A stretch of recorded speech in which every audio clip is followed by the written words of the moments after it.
It started subtly, almost like a whisper carried on the wind. The foxes in the woods behind my house would let out their piercing cries at night, a sound that always sent shivers down my spine. I used to think it was just their nature, a wild call in the darkness.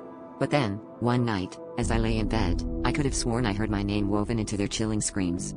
Sarah, they seemed to cry, their voices eerily human. I laughed it off, blaming my overactive imagination, until the night it became undeniable. The following evening, I sat by my window, watching the fog roll in, when the cries began again. This time, they were unmistakably calling my name, each syllable clear and deliberate. My heart pounded like a drum in my chest. I couldn't look away from the darkness of the forest, half expecting to see glowing eyes staring back at me. As the cries grew louder, I noticed something strange. The foxes seemed to gather at the edge of the trees, their silhouettes barely visible in the dim light. They were all facing my direction, as if performing some sort of ritual. Compelled by a force I couldn't understand, I found myself opening my back door and stepping out into the night. The cold air bit at my skin, but I was entranced. The foxes didn't retreat. Instead, they watched me with an unsettling calmness. As I moved closer, an overwhelming sense of familiarity washed over me, as if I had walked this path many times before.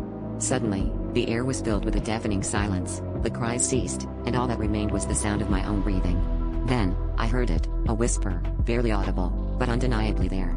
"Come home," it said. The realization hit me like ice water. I wasn't the only one drawn to the edge of the woods.